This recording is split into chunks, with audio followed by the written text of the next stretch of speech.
मध्य प्रदेश के बच्चों के लिए शिवराज सिंह सरकार ने बड़ा तोहफा दिया है। अब सिर्फ मध्य प्रदेश के बच्चों को ही सरकारी नौकरी मिलेगी।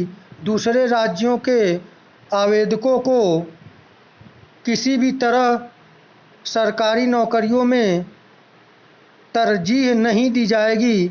मध्य प्रदेश सरकार की यह नीति भारतीय राष्ट्रीयता के लिए एक खतरा साबित हो सकती है। को एक सशक्त राष्ट्र की तरह तभी पेश किया जा सकता है जब हमारे युवा देश के सभी प्रांतों में नौकरी पाने के लिए आज़ाद हों।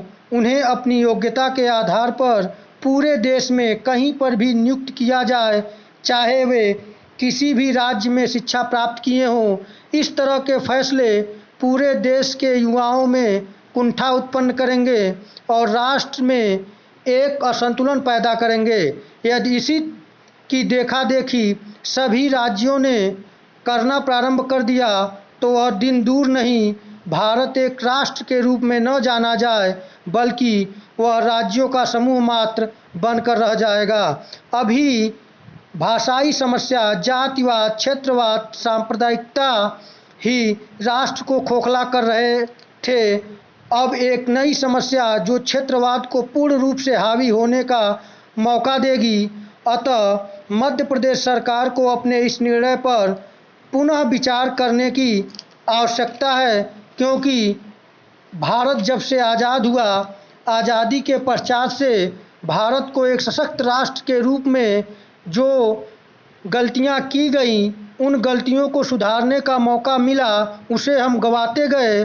और आज सबसे बड़ी समस्या यह है कि इस निर्णय पर हमारे कथाकथित बुद्धिजीवियों का चुप रहना आश्चर्य करने वाला है, क्योंकि वे संकीर्ण मानसिकता के आगे किस तरह से झुक चुके हैं कि वे राष्ट्र को भी कुर्बान करने पर उतारू हैं।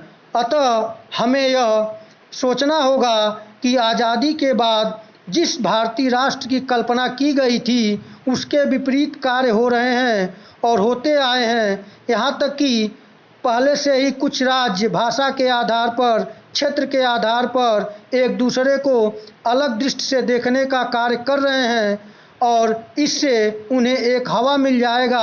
अतः हमें सभी को आगे मिलकर भारत को राज्यों के रूप में न पहचान करते हुए एक सशक्त राष्ट्र के रूप में प्रस्तुत करने की आवश्यकता है। इसके लिए हमें एक होकर भारत को एक राष्ट्र के रूप में स्थापित करना होगा और इसके लिए हमें राज्य की संकीर्ण मानसिकता से उबरना होगा। धन्यवाद।